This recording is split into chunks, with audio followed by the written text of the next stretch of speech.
Hello everybody, welcome to my channel. Long time no see. 2020 has been a crazy year. I'm currently driving in a beautiful Florida afternoon during the last days of 2020. It's been a crazy year, it's been a weird year, an interesting year. If this year hasn't been that good for you, I hope it gets better in 2021. If it has been good, I hope it remains that way for next year. But I'm here to bring happy news, I guess. Today I'm driving a very interesting car and one that goes along with my most popular video. My most popular video, if you check my channel, was the 1998 Audi A8 that I used to have. A car that I absolutely love. Wonderful on winter, very reliable, it sounded amazing.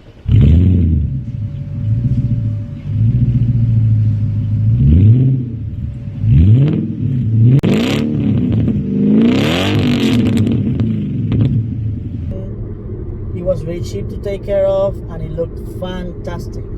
I love me a black sedan, I love me a big boat, I love me luxury, especially when they are depreciated luxury cars. Anyway, today it's kinda in the same, we are staying the same motif, if you may. We are keeping that same idea here because I am on a black Lanyard that happens to be a depreciated luxury car. Today I'm driving a wonderful 2008 Jaguar X358, better known as the Jaguar XJ8.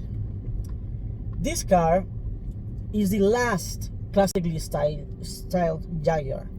So after this generation that only lasted 2 generations because it really was like a facelift of the X350 chassis, they completely revamped the XJ model. Ever since the car came out in the 60s, up to this generation, specifically for the 2009 model, until the 2009 model year, the XJ always stayed classic to the original design. It wasn't until 2010, the current generation, that they went with that coupe looking, styling like Impalas and GT53s and A7s and so many other cars now have. Anyway, in my opinion, this looks a lot better. I mean, inside and out. Now, the XJ is the new XJ, the current XJ, is a wonderful piece of engineering. It looks awesome, it's pretty quick, and it's definitely luxurious in a good way. I mean, but it's just not the same as this car. What I like about this car in comparison to another luxury car of this era, not only that it's regularly cheaper than the say your Lexus LS of the time, but it also brings you a different kind of luxury, a different kind of look, something that you don't get and you won't get anymore. It has class, and it's also very agile and light for its size. This car is the size of a 7 Series, A8, S-Class, blah blah blah of the era, and it's actually longer. There is 2 things about that too. It doesn't offer that much space, especially in the trunk, but it makes up in, I guess, in looks, because it just looks wonderful. And also it makes up in weight. This car only weighs 3,700 pounds. That today, that's a 3 Series weight. I mean, think about that. You have S-Class size or 7 Series size, but you have 3 Series weight. So this car is actually pretty agile, considering how big it is and the kind of car it is. And that translates to a really unique driving experience. Not only that, everywhere you look, you have wood, you have leather, you have chrome or metal, and then the seats are wonderful. When you move the shift lever, you have that clicking sound, and you have beautiful wood when you touch the lever, and that is wonderful. You have that power bulge when you look at the front, and at the very front, at the very tip of the car, then you have the Jaguar Prowler, and the view is just wonderful. The leather on the steering wheel, and again, you don't get that in any other car. The Audi A8 that I used to have wasn't my only luxury car. I had an Infiniti M45 after that, and I also had an LS400 before, and I also had, I now have this. I had a DC55 Mercedes, and I have right now an SLK55, Mercedes, and I deal with Mercedes slash Mercedes AMG cars every day, and even those that are really nice and have a lot of wood and nice materials, they don't feel as decadent, I guess, as this one. The Mercedes interiors are, even though they're nicer than they used to be, they're very, very nice, probably the best of the industry right now. Really good materials, especially to the touch. Everything is really fantastic. It's not classic. It's not classy either. It feels noble-ish, and it's kind of Teutonic to a degree. But it's definitely better than the offerings of BMW, for example. And even Jaguar these days, it doesn't look like this anymore. And the thing with this car, and the same happens with cars that have big V8 engines and manual transmissions, is that the reason people like them so much and still buys them, you know, they go looking for these cars, is because it's an experience you will never get again. And this is the case for this car. But what happens with the luxury cars is that, especially I guess Jaguars, is that they have a ghost in the back of past problems and memories that, you know, people see me and they like this car, and it's actually one of the cars, probably the car that I have had that people like the most. You know, people roll their windows, say, hey, nice car, what year is that, blah blah blah. But also I hear jokes about the Lucas Electronics and how the British like their beer warm and so on and so on. I mean, I know some of these jokes. I work with a lot of people from England and, well, from the UK, being in racing and stuff like that, and they know, and then I know too. But to be honest, those quality issues aren't the same as they used to be. You know, the car is not gonna caught on fire or anything. This car is actually pretty reliable. It has the wonderful XJ8. It's probably the best engine Jaguar ever made. It's a 4.2 liter, just like my old Audi, and it makes about the same power, 300 horsepower. It's 4 valves per cylinder, dual overhead cam, and it's made into a really nice, smooth shifting, 6-speed ZF, I believe it's a ZF transmission. The drivetrain in this car is bulletproof. You won't have a problem with this unless it hasn't been taken care of.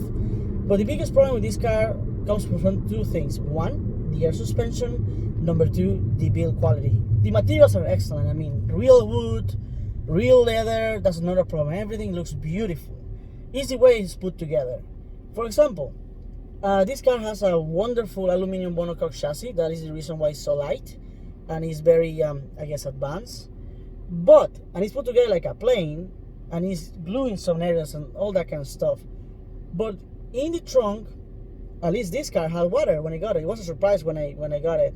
I paid $8,500 for this car, plus taxes was over $9,000, and I was more than happy because it's so rare. You never find. I mean, this is a short wheelbase, black and blank car with good options, and on top of that, it has another thing that I'm gonna mention later that helps the entire argument for this car. But anyway, I didn't realize that the car was full of water in the trunk. I mean, like, full of water, and I was really worried because there is like a lot of sensible components over there, like modules and stuff like that. Thankfully, nothing bad really happened. Turns out that there is a seam that is kind of like this in the frame in the back, and that seam, well, water was getting into it just like a little bit, but since it rains, this car wasn't a lot, and it's been raining by that time. During that time when I bought the car, it was raining a lot. It just accumulated. Thankfully, I was able to get some silicone, put silicone in the seams, and I locked myself inside the trunk to find out where the water was coming from, and I was able to solve that problem, and it's not a problem anymore.